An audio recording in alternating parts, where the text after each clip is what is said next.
Hello and welcome to episode 4 of the WBBL Review. My name is Mark and I'm very glad to have you with me today.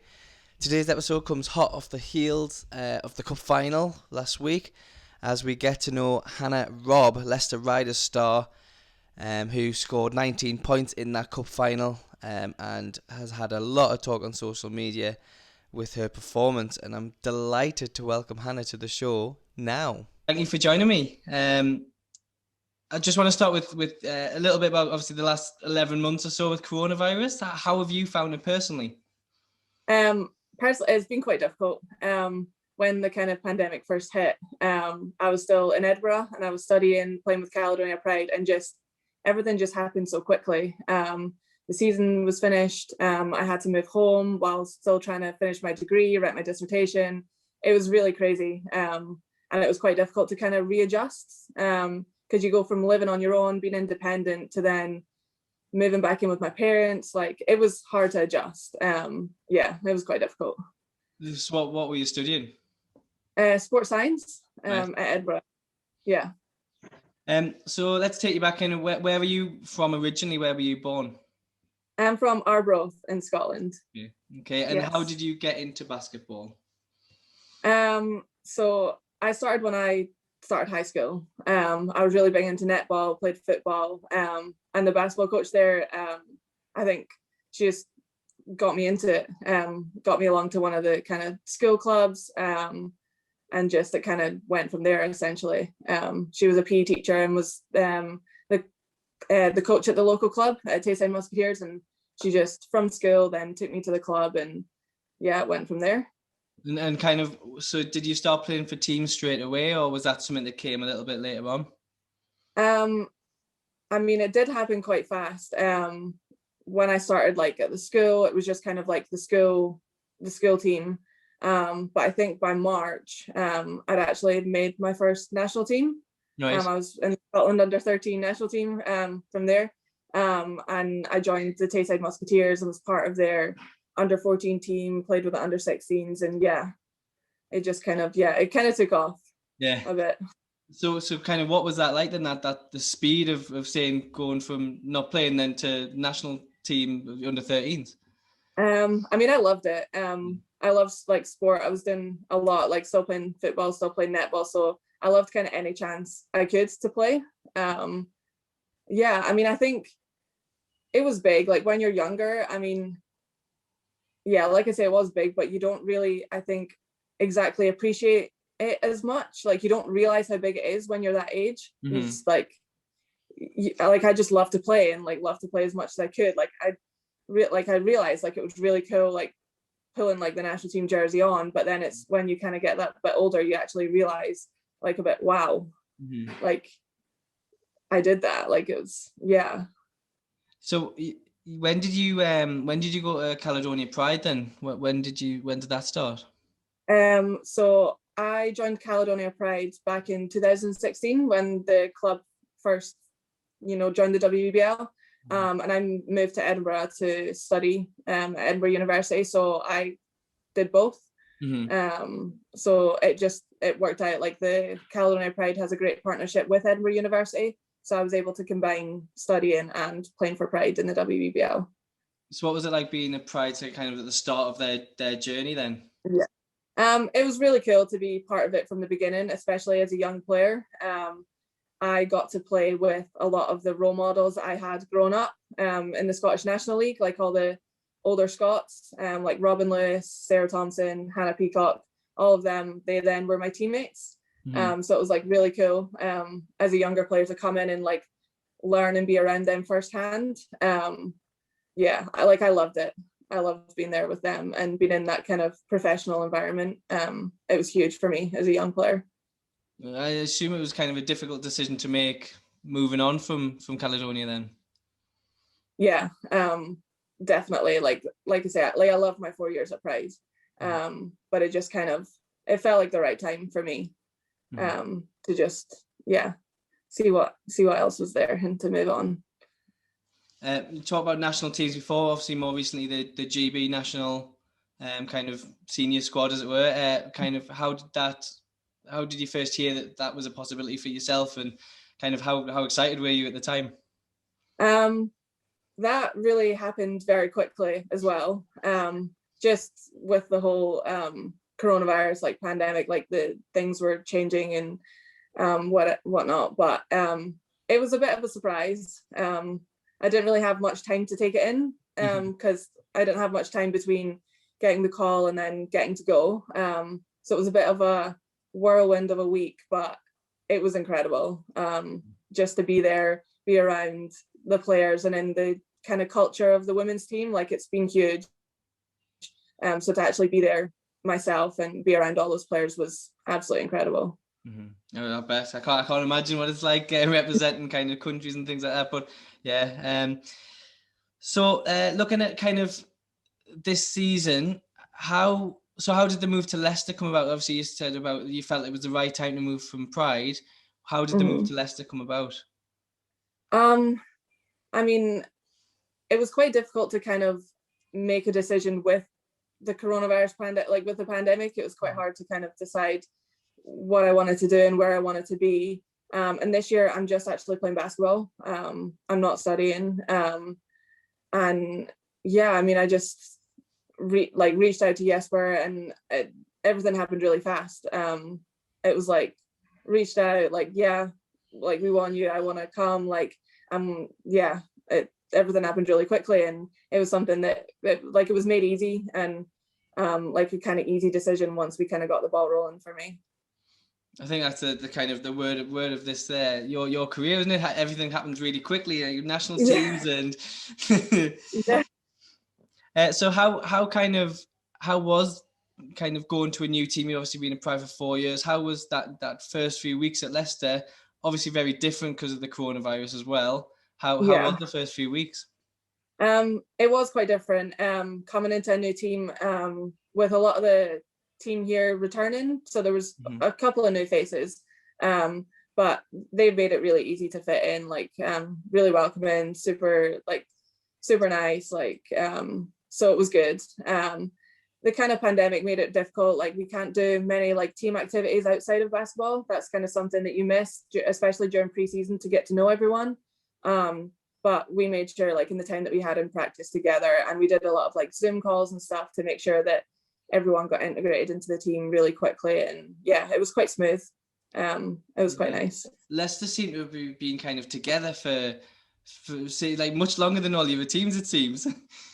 Yeah, they have got a few faces that have been here a while. Yeah. Obviously unbeaten start the season, which always helps, I guess, a team to gel together and kind of play together. But kind of what are your thoughts on the whole season so far? It's been a difficult one. But for us, like I've really enjoyed it. For us, it's been good. We kind of like we're putting an emphasis on how lucky we are to still be playing, and we really appreciate the opportunity that we have to still be playing. And we kind of have the support from the uni. Like we can train all the time, even when we haven't had games. We have the facilities that we can still be practicing and training. Like we've been in since August. So it's been a while, but it's been really good. And we have like in the kind of difficulties it's been easier knowing that we know how lucky we are, and we appreciate the opportunity. So it does make the kind of struggles worth it, because we're doing it together, and we're like we're a good team together. So coming in, like we spend a couple of hours together, we're trained together, we make sure like it's worth it, and we get the most out of the time that we spend together. What's it like playing with Jesper as a coach? I really love Jesper. He's great. Yeah, he's a smart coach, and he kind of understands our team, and we can run things and have plays that suit our team. And yeah, he's great. Everyone loves him. So we talk about kind of gelling as a team and things like that, but have you played with any of the squad like in previous teams or in previous national teams or anything like that? No. So I'm completely new here. I played like against people that have been in the league for a while, but no, I'm completely new playing with everyone here. So as I said before, unbeaten start the season. Are there any improvements you feel that Leicester could make kind of going forward? we are we have been playing really well. I think we are still finding our feet a little bit. We've been keyed in defensively. That's been kind of huge for us. But I think like offensively, we're still kind of working a few things out, kind of running things a bit smoother. But overall, it's been like a great start to the year for us. There's not really much that we can complain about and ask for more, really. Yeah. It's a great team to watch. Obviously, I've tried to kind of pick up games. I mean, I'm a Newcastle fan myself. Yeah. There's been a couple of games we obviously had it early on in the cup. It's been a great team to watch. Thank you. So, why do you play in the squad number 9 for Leicester? Why number 9? I think it's been the number I've had since 13, 14. It was the number I first wore when I first represented Scotland, so way back when I was 13. And I didn't really know, like back then you don't really know like basketball numbers and whatnot, but that was just mine from there, and I've had that ever since. Mm-hmm. Fair enough. I always ask that question thinking, oh, there's going to be a great story here, but there's just like, oh, well, that's the number I first got, and I liked it, so I kept it. Right. Yeah, that's essentially me. I've got some quick fire questions for you, just like one kind of word answers for just to get to know you a little bit better. So, Starbucks or Costa? Costa. McDonald's or KFC? McDonald's. Books or films? Ooh. That's a tough one. It really depends on what. There's some books I prefer and some films I prefer. But maybe films. Yeah. Quicker, isn't it? Yeah. Pepsi or Coke? Coke. What is your favorite Netflix series? Ooh. Or favorite TV? I mean, my favorite what TV? Like TV. Yeah. I mean, that's hard. I don't really watch much TV series. But I just recently finished Bridgerton on Netflix. And also me and some of my housemates were into the kind of murder documentary mysteries. So they're a good watch. What's your favorite Disney film? Ooh, either Beauty and the Beast or The Lion King, I think. Is that the old versions or the newer versions? Yeah, the old ones, the OGs. I loved them when I was a kid. Pineapple on a pizza, yes or no? Yes. Good answer. And obviously today is Pancake Day. What would your go-to toppings be on a pancake? Some bananas, maybe strawberries, and then Nutella, I think has got to be the way. Nice. I think I'll lean more towards, the Biscoff spread. Yeah, that is a game changer. That is good. Great. The cup final obviously last Friday. Yeah. Incredible experience for yourself. Incredible performance from yourself. Kind of talk us through the cup final. Yeah, it was an incredible day for us. It was huge. It was just amazing to be there. It's been a difficult road to the cup final, getting to play, then playing against Nottingham, and then not getting to play, and just the uncertainty around it was quite difficult. But on the day, we were focusing on the game, and again, we have, like I say, we've been putting an emphasis on how lucky we are to have the opportunity to be there, and to be fighting for a piece of silverware made it kind of that extra incentive. And it was a huge team performance. Everyone that came in contributed to the game on both ends of the floor, which I think makes our team so dangerous and so special, is that we have everyone that comes in is a factor on both ends of the floor, and we just left it all out there. It was a huge team performance, and it was an incredible way to get the win. Obviously, kind of the start of the match, I think it was 21-4 at one point. What is it like as a team when you kind of go 17 points ahead within the first, was it six minutes or so? Kind of what is the feeling like as a player? I mean, it's obviously really nice to come out of the gates. That was kind of something that we talked about, was, getting a good start to the game. but we knew Sevenoaks are such an experienced team, and with them not playing for a while, we knew that they probably wouldn't be as fast out the gates, and we didn't overlook that, and we didn't relax. We knew that they were going to make a run, and we knew that the game was never going to be that kind of wide open the whole way. So as much as it was great for us to get that momentum and get the start, we really tried to remain focused, because we knew that they would make a run and come back. So obviously Captain Kate Oliver, MVP. What's it like playing with Kate? Kate's incredible. She does so much for our team, and it's not just her scoring ability, which is great. Just her presence on the floor, like she's the one that we look to as our vocal leader to kind of settle us or get things going. Yeah, she's great. And obviously your own performance, I've got written down here: 17 points, 4 rebounds, 2 assists, a steal, 75% from 3-point. I mean, it wasn't even for me watching it. It wasn't even those stats that were impressive. You seem to be absolutely kind of everywhere and deflecting passes and everywhere. Your name's been mentioned loads on social media, I think, from that cup final. And what does that feel like? Again, what kind of hearing your name being praised and the performance you put in? I mean, it is always nice, but again, like it's a huge team win for us. Like I wouldn't be able to do what I do without my team. Mm-hmm. They find me on the offensive end when I'm open, and they trust me, and they have confidence in me to knock down the shots when they pass to me. And on the defensive end, I wouldn't be able to do what I do without my team. Like again, they have confidence in me, and I trust in them to have my back. Like we play as a unit, and we play together, and it is always a collective team effort.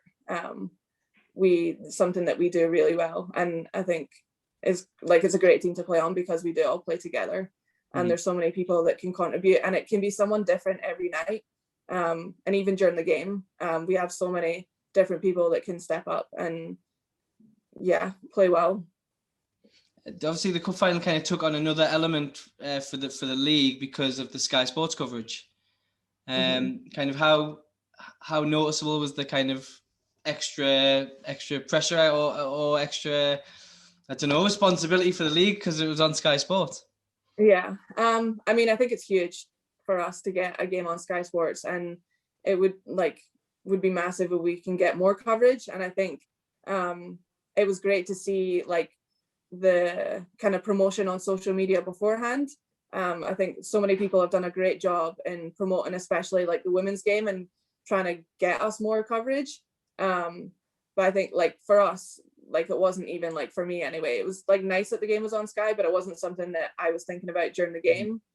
So I didn't really feel any extra pressure in that sense. But I think it's just great for women's basketball, especially in the WBBL, to kind of get that coverage, especially on Sky. I think the thing I enjoyed more was the little like the locker room videos and the little things like that. I think it just kind of makes it more like a professional look to it all. And I enjoyed those on the social medias on the days leading up, and then obviously in the coverage itself. As you say, let's hope kind of more coverage is given to the WBBL as we move forward. Because obviously we've got the trophy final, which is due to be on Sky as well. That's good. So Sevenoaks, obviously, what was the final score in that game? It was 67-78. Now looking towards next weekend. Sevenoaks again, Sevenoaks Leicester, kind of, both had a chance to play each other now. How do you see that match going on Saturday? I mean, I think it's going to be another tough game. We know that they'll, especially after the cup final, they'll be looking to come out and kind of get a little bit of revenge, I think. It'll be another tough matchup, but again, it's always exciting to play Sevenoaks, and it's always a great matchup between both sides. Even when I wasn't here, like at Pride, it was always like the games that were talked about, the games like you wanted to watch because they were just great matchup between two of the league's top teams for the last couple of years. Yeah, I think both kind of being unbeaten in the league as well. It kind of I think it's going to be a good one. It's exciting. Where do you see kind of Leicester's season finishing up this year? Then is there more silverware to be like lifted up? I mean, yeah, I'd like to hope so. We're in a great position right now in the league. We've got a lot of confidence after winning the trophy and after winning the cup. Sorry, but yeah, I think we can. We have a really great team this year, and I think there is more in store for us. Well, I really, really appreciate your time and you coming to talk to me. Congratulations on the cup win. Thank you. Good luck moving forward in the season. Thank you very much. I'll hopefully speak to you soon. Yeah, you too. Thanks. Bye. Fantastic to hear the thoughts of Hannah on the cup final and getting to know her a little bit better. So thank you very much for your time, Hannah. I really appreciate you coming on to talk to me. So that's it for episode 4, nice and short and sweet. I just want to say a huge thank you to everybody who is liking, sharing, commenting. I do really appreciate all of the interest and all of the feedback that you're giving me. If you have any other ideas or suggestions of things I could do as part of the show, please let me know. That would be really appreciated. Before we go, I just want to announce Play of the Week from last week, so the week of the 10th to the 14th of February. Play of the Week, as voted on our social medias, is Nottingham Wildcats Jasmine Joyner for her, well, a double header weekend for her, and she put up some incredibly big numbers as part of the matches against Caledonia and against Manchester. So congratulations to Jasmine Joyner. Let's see who's going to be Player of the Week next week. But again, thank you very much for tuning in. I really appreciate it, and I will see you soon for the next weekly review.